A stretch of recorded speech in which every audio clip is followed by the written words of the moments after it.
You're listening to Milwaukee Mafia, your weekly podcast dose of Wisconsin Mafia and true crime history. Hey, Milwaukee Mafia Patreon members, we're back with a new episode. This is Eric Waltikins. I'm Gavin Schmitt. And we're going to hit it up with a question again this week. And I believe we alluded to this question a little bit last week. We definitely did. And what we're going to talk about is Gavin's just going to talk about his the network he's built up over the course of doing all this research. So I guess I'll kick it off by saying, just for anybody that doesn't know what we're talking about with a network, whenever you do something that's in a kind of a niche, and you can agree or disagree with me on this, Gavin, when you're in a niche, when you start doing something like this, over time you just make connections, and you make connections with people that are interested in the similar thing. Yeah. So this can happen with many things. And I never knew Gavin had this network until kind of recently, probably at least since we started this podcast. But it just reminds me of this networks I've seen 100 times over again. Yeah, so it just was kind of fascinating to me that he had built this up. So if you want to kind of just take it away from there, Gavin, share with them a little bit about how you built this network. Absolutely. Yeah. And, and I think you're spot on. I think no matter what it is you're doing, it doesn't even have to be, niche or whatever. I think you just build networks. I think yeah.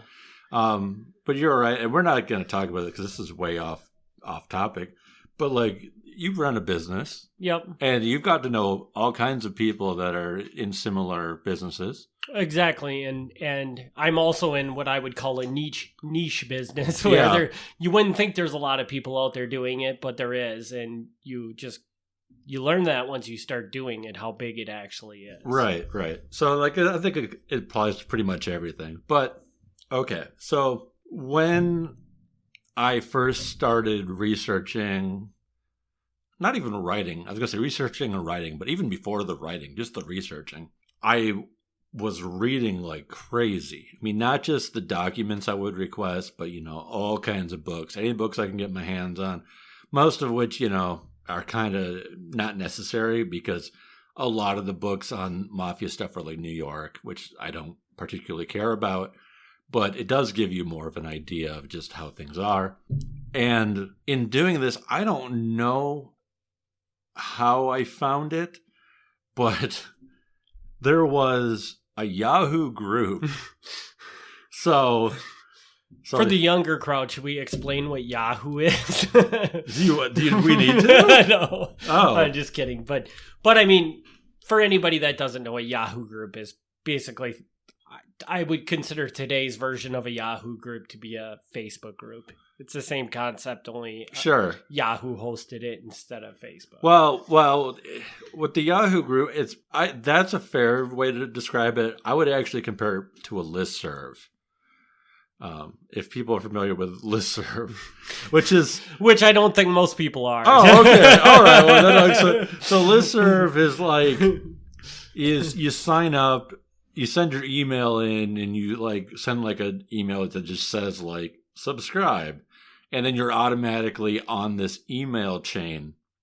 So there was a group, and it still exists, but there was a group called American Mafia. And so I started following that, and there were some really great people in that group. A lot of mafia groups, are just people who are into it for fun or they like the movies or whatever.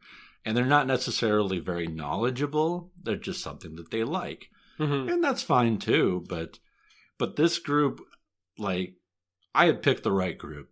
It had really worked out because there was one guy in there named Dave Critchley. And Dave Critchley wrote a book called, like, The Origin of the American Mafia in New York, 1890 to 1930. I don't remember the exact title, but it's this really scholarly, like almost textbook stuff. So the guy is crazy knowledgeable. And the other big guy in there is a man named Tom Hunt. And Tom Hunt, I would consider my mentor in this. And he, on top of being a writer, he runs this, it's basically a magazine, but it's not like you can't go to the newsstands and get it. It only comes out a couple times a year, and it's called Informer. And Informer is this thing where there's articles about the history of organized crime and law enforcement. And these articles are serious business. Like, they all have an insane amount of footnotes. I mean, this isn't just like, People magazine. These are guys who are doing the research. They're out there digging up new stuff, finding things that have never been published before, and putting it out there. Like, this is, as far as like research goes, this is some serious stuff. So, I got a couple issues of that, and I love it. I think it's a great magazine. I mean, if you're not into it that deep, it's probably some boring stuff. But I thought it was great. And I got to know these guys, and I would ask questions in the group. And sometimes my questions, in retrospect, were kind of stupid. But they were never mean about it. They were always happy to help. They were there to help people learn.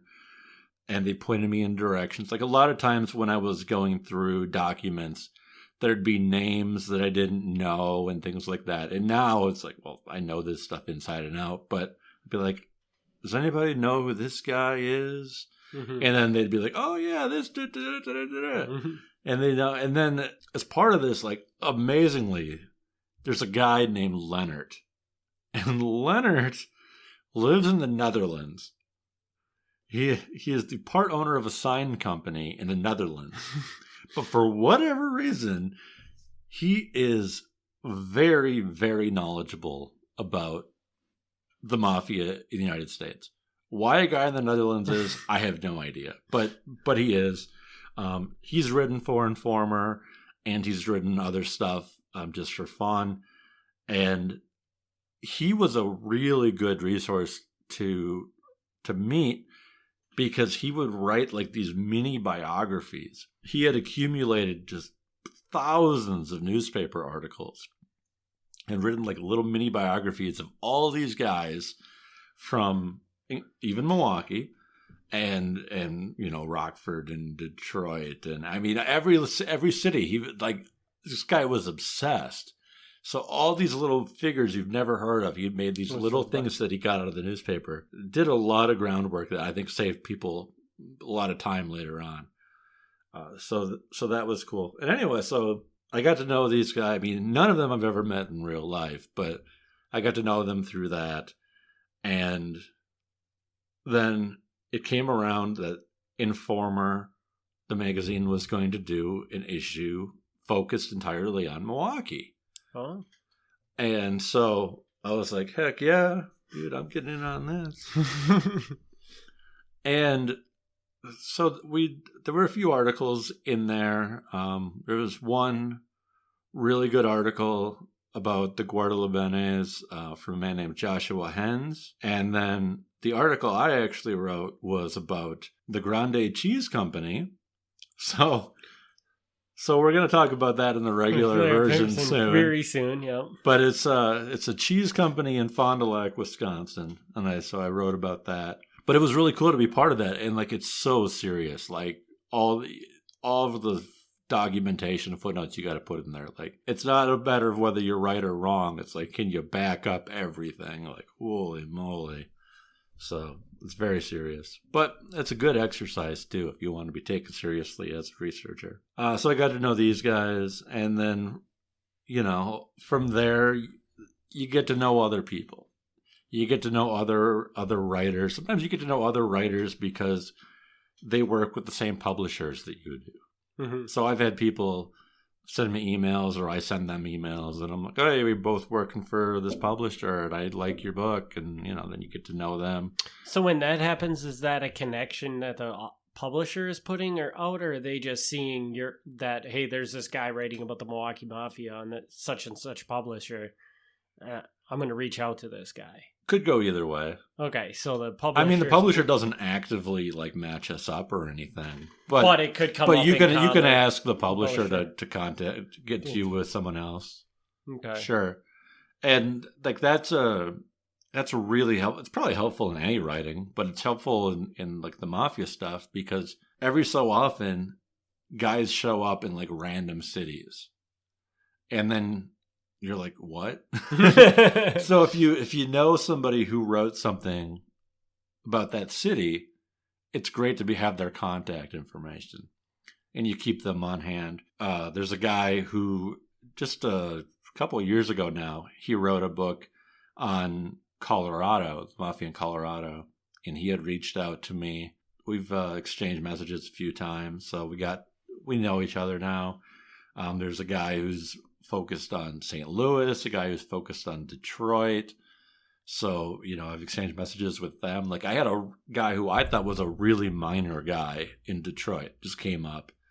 And I'm like, hey, have you heard of this guy?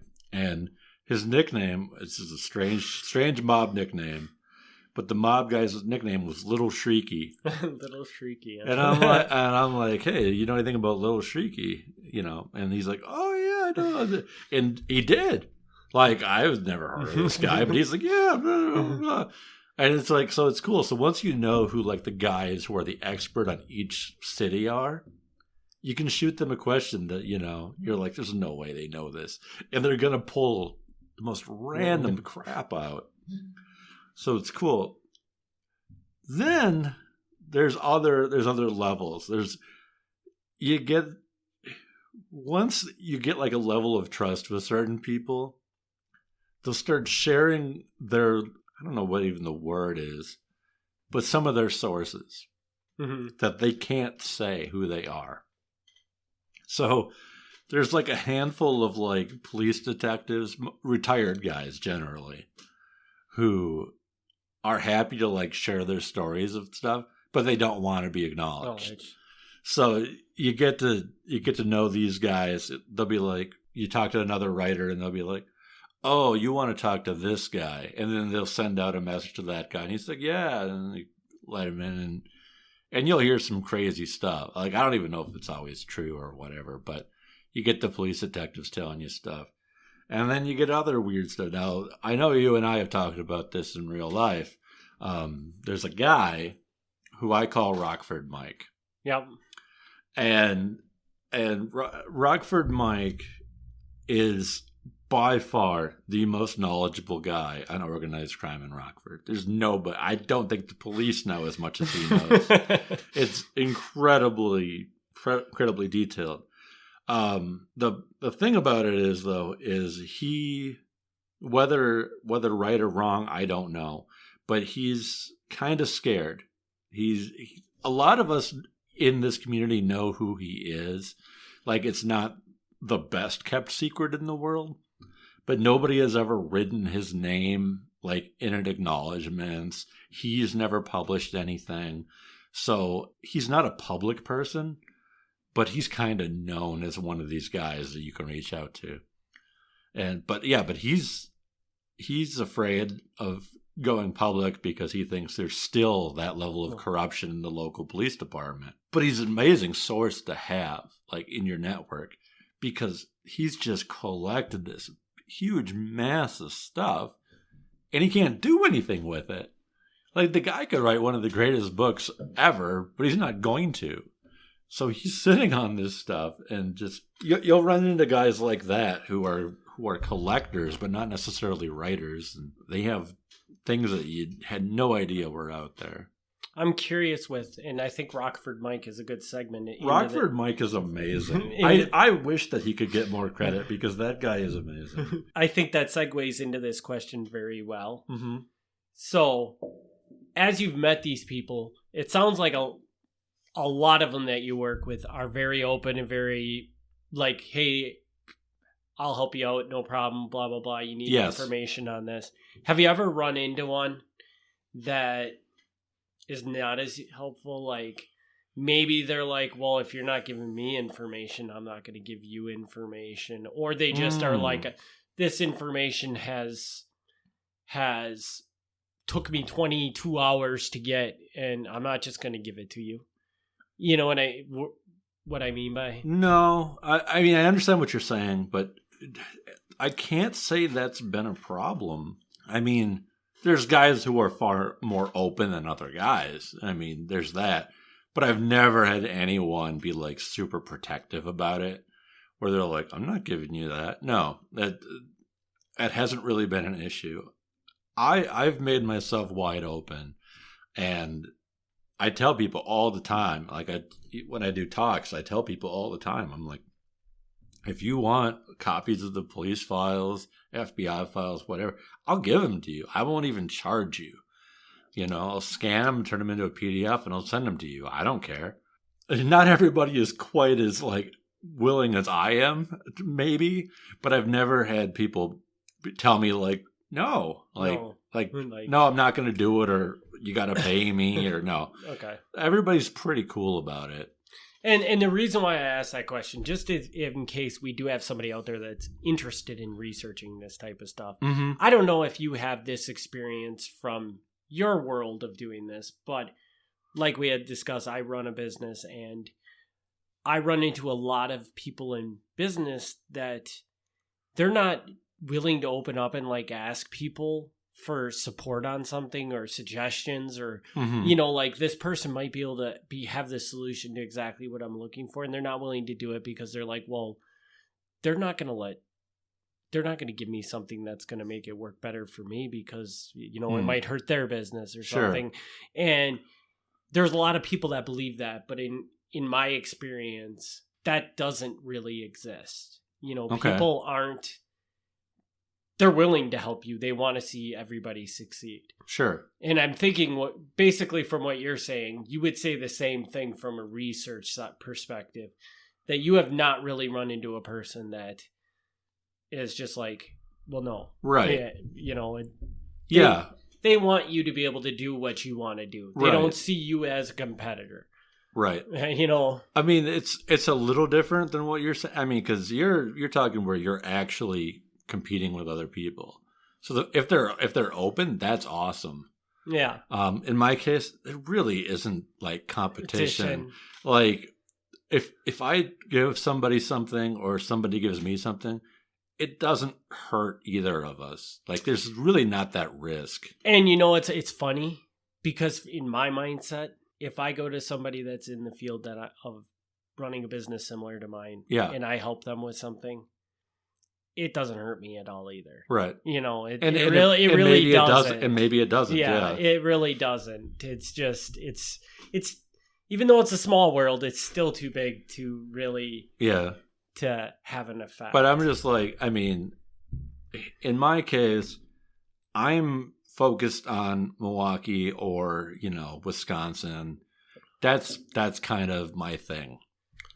And so, yeah, if I'm asking some guy in Detroit or St. Louis for something, like, he knows that I'm not writing something on St. Louis or Detroit. I mean, whether he cares or not, I don't know.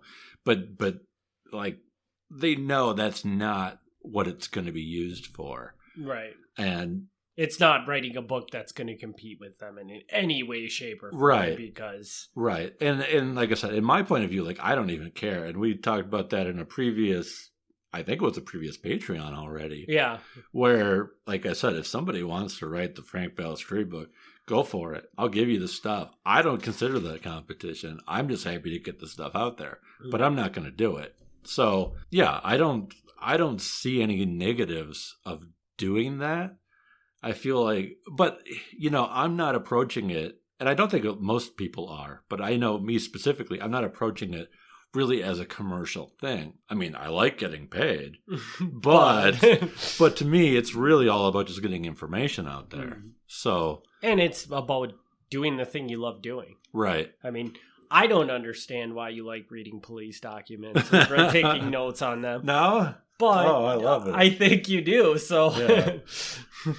No, I think it's great. But yeah, you get the, and then everybody, I think, gets kind of their own network too. A lot of us know each other. Like, we don't know. I don't think everybody knows everybody. And like, I mean, there's some guys I don't know that I'm sure other people know. And some guys you don't know because they're just too big and important. You don't get to know them. But then you get your own like small group too. I had a guy who was the grandson of and this is actually very common for people who are like the grandkids of people to talk to me at events and things like that. Mm-hmm. But this guy talked to me, and he's like, I want to show you some stuff. And I think he's more open now. I'm not going to say his name, but I think he's more open now. But at this time, he was still kind of not very open about it. And he's like, follow me. I'm going to take you somewhere. And I was still kind of early in doing my presentations now I would do it. It's fine. But at that point, this was like the first time anyone's really like, hey, let's go somewhere. And I was like, okay, that's weird, but all right. And I did. And he took me to a place where he showed me old photographs I had never seen. And it was a really cool thing. And you get that a lot where, I mean, there's people who, it could be kids, but usually it's grandkids at this point because it's old stuff. Mm-hmm. You know, they'll show you documents, photos, tell you stories that you're not going to find anywhere else because not everything ends up in the newspaper, you know? Mm-hmm. So it's really cool when you get your own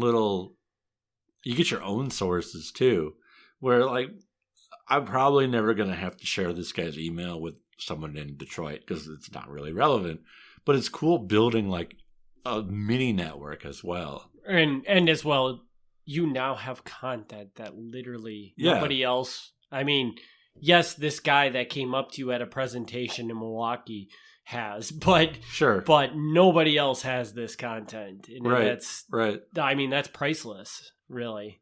It is. So it's pretty cool. I really like this is kind of a sidetrack from your main question, but it's one thing I've really come to love about say the job. It's not even like a job, but is just the people that do, you know, that send emails or show up at presentations and they've got their own stories or they've got their own personal questions. And it's been so cool because I didn't think about that when I started. I mean, I know these are all real people, but you don't think of them as real people, you know, like when you're researching it, like, because they're all gone. But then you get an actual family member who comes up to you and then it's real. Now it's real. And without fail, it's been a good experience. I have to say, like 95+% of the time, it's somebody who appreciates it. It's fewer than 5% of the time where someone's actually upset about anything, like where they're like, "Oh man, why did you have to make my grandpa look like a jerk?" You know, not that it hasn't happened, but it's very rare. Mm-hmm. It's more often than not I get somebody who's like, "That is so cool that my grandfather is now in a book," even if it's not for the best reason. But like, I just did an event in Bayview, and a younger lady came up to me, and it was like, this is a common story. I hear this a lot. She's like, "We had always known that Grandpa was in some shit, but in some stuff. Well, I could say shit. This is the Patreon. And, you know, but we weren't supposed to talk about it, so we never really knew what." And she goes, "And then one day I see your book in the bookstore. I go to the index just for fun, and there's our family name." And she's like, "That was the most exciting thing." And this has happened to me so many times now. And that was never something that I considered, you know, but it's been really cool the way that it's gone. That is cool. Yeah. It's, like I said, I'm way off track from the original question, but the point being is I've gotten to know a lot of people. Mm-hmm. I had one lady who asked me to join her for coffee, which again, it's always is kind of weird to me. But her father had owned a supper club in Milwaukee, and she had, I guess, the archives for the supper club. So she had just like hundreds of photos of people at the supper club. Well, that's cool. Yeah, and most of them were like, whatever. You know, they meant something to her, but they didn't mean anything to me. But then there were other times where, you know, you had some of these questionable characters who hung out there, and she had photos of them, you know, just posing, enjoying their dinner. And like, that's cool. Those have never been published anywhere. Or every so often, you know, there'd be like celebrities who came through. She'd have photos. I'm like, that's really cool. Is this your 5-hour cup of coffee that you're talking about? Right? No. Oh, okay. No. Right, okay. No, but that one was a long one though. It was probably 3 hours. Okay. But and it'd be cool to meet up with them again. But yeah, just like you end up like becoming like a magnet for people who are like have these stories but don't know where to take them. So that's pretty cool. Yeah, that's actually priceless. And you know what? Being that you're in this small niche, yeah, that's what enables that to happen. I mean, I'm sure you would have it to an extent if you were in doing something bigger, but not. I don't think you would have it quite the way you have it now. Right. Because, right. you know, when you're doing a presentation, you're doing it in Milwaukee. Usually. There's going to be a lot of people in Milwaukee that are going to be supporting these things. And if you're not in Milwaukee, it's going to be close to Milwaukee. You know? Sure. So the people will have at least been to Milwaukee. Yeah. Yes. So, yeah. Well, that's fair. So I want to bring this back, and I want to talk about your Yahoo group. Oh, again. yeah. Oh, yeah. So, bring it back. Sure. So now, if you roll this back and pretend you never find that Yahoo group. Yeah. Are we sitting here today? Do you think? That's a tough question. I mean, if it's the question, would you still have written a book? The answer is probably yes. But would it have grown into this level? That would be hard to say. That maybe not. Just because those... Because by the point I joined the group, I was already in the process of researching a book. So that was going to happen one way or another. But it definitely... The difference between writing a book and then being done and then staying on the path and continuing in more research, more writing, branching out into other stuff like podcasts, I definitely think that helped. Because, like, not that they're a support group or that they're intended to be a support group, but there is that to some extent. Because you have other people who, if you have a concern or something that's like very specific to what you do, you got that group. Mm-hmm. And that's cool because I can't even think of an example. So this is maybe a bad thing, but you know, if you run into something and you're like, I have no idea who to talk to about this, you know, that could be frustrating, but they're there. And that's cool to know. I mean, the group still exists. It's so rare. Like, you get like 2 emails a year now. Like, everybody just dropped off. But they're there. If you were to email it, it still goes to everybody. Do you still have contact with some of those key people that you've met? I do. I just emailed with Tom Hunt last week. Yeah, so definitely still do. Okay, very cool. And he's my Facebook friend. Of course. Because it just moved all onto Facebook. Yeah. I guess this would be the final thing I think I would ask about this. Yeah. For somebody that might be interested in pursuing something like this, what would you recommend to start building that network? Do you have any? It's a great question because if you were doing it the same way I was doing it, I don't think you could do it anymore. Like I said, the Yahoo group still exists. So, I mean, I guess you could try that and see what happens. But I don't, even like, it's hard to say that like, there's a Facebook equivalent because I don't know if there is. There's a lot of Facebook groups out there. I'm in a couple of them. But because the Facebook groups are so wide open, there's a lot of people. It's going to be where... Yeah, I don't know how to say it politely. It's going to be a lot of the fans. Yes. It's going to be fans of Mafia, not... This group that you found was very unique in the sense that there was a lot of, or maybe just the core group members of the group were researchers. Right. And finding equivalent of that would be very difficult because like you said, all the Facebook groups, everybody just searches Mafia. Yeah. Joins all the Mafia groups. And it's really hard to create a group that's just... Right. I mean, there's like really one group that I'm in on Facebook called like Mafia Book Recommendations or something like that. And to know whether something in there is a good recommendation, you have to know who the person is recommending it because there's a lot of crappy books out there that people love. Mm-hmm. So you have to understand who it is that's recommending it. I guess, you know, an option always is just shooting an email. I'm really easy to find, but a lot of other people are actually pretty easy to find too. A lot of these guys have their own websites, and you know, not everybody is necessarily as open as I am, but I think most of them are.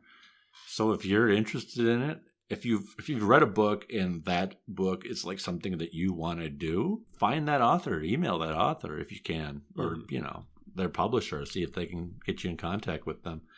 I would be willing to bet that more often than not, you're going to get a response from somebody. I mean, generally speaking, authors are pretty cool. Mm-hmm. So, I'm going to say that, and then someone's going to be like, "I met this guy; he was a dick." No, but and then you're going to find out it was you. It was me. Oh, he was a dick. Yeah, but no, I think most of the time, I mean, this is going to sound so cheesy, but you can't be an author if you don't have readers. And I think most of them know that and appreciate that. So if you liked somebody's work and you want to do something like that, let them know. Mm-hmm. I mean, they'll probably point you in a good direction. And if you want to do Milwaukee stuff, I mean, let me know because I'll help you out. But you probably don't want to do Milwaukee stuff because who does? There's one guy. There's one guy. Yeah. He's not worried about the market coming after his niche. No, anybody who wants it, you can take it. I mean, it just takes it off of me. I don't got to do it anymore. But I'm going to keep doing it if no one else does. So. All right. Well, I don't have any other questions. Is there anything you want to add to this that we did not? I don't think so. This was actually your question. It was my question, yeah. But I mean that doesn't mean you can't have an opinion on it. No, I don't. But since you're actually the one who asked this question, if you feel like it got answered, I guess we're good. Yeah, I think it got answered. I mean, I think that was just a good view into, I like getting into because I think a lot of people would be interested in how you accomplish what you do. Because for me, I'll be honest with you, the murders aren't the most interesting thing to me. The most interesting thing to me is just how you put it all together. Sure. So I'm probably the only person that has anything to do with the Milwaukee Mafia podcast that might feel that way. And by the time maybe not. By now, all the time this comes out, all our Patreon members may demand a refund because they had to listen to this episode. Yeah. But I hope that's not the case. No. And I mean, and my favorite, we're going way off track now, but my favorite thing isn't the murders either. I just use the murders to lure people in. Yeah. Yeah.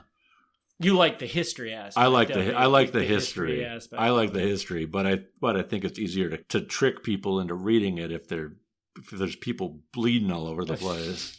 And the other part I really like about all this is you're building a world. Yes. And it's a real world. But it's a world and everything is interconnected and that's why I think it makes such a good podcast, and I think that it's just so interesting because every week you can come back and there will be a name. Maybe not every week, but every other week. Well, you'll hear a repeat name. Going forward, you're probably gonna hear more of the same names over and over. Yeah. So, all right, but I think we've gone long enough on this one. Okay. And we can wrap her up. I guess I don't really have anything else to say. You got anything? Yeah, I got nothing. I mean, we'll be back next week with the regular episode and in 2 weeks with another one of these. And who knows what the question will be. I mean, maybe it'll be an interview.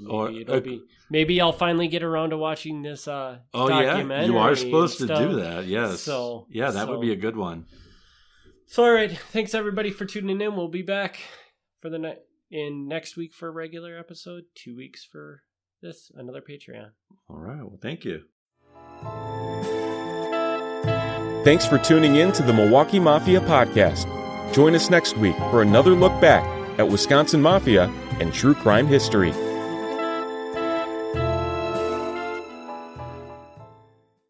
Hey there, Milwaukee Mafia listeners. Thanks for tuning into the bonus episode from our Patreon archive. If you want to hear the latest and greatest content, head over to patreon.com/Milwaukee Mafia to join the Patreon today. Catch you on the other side.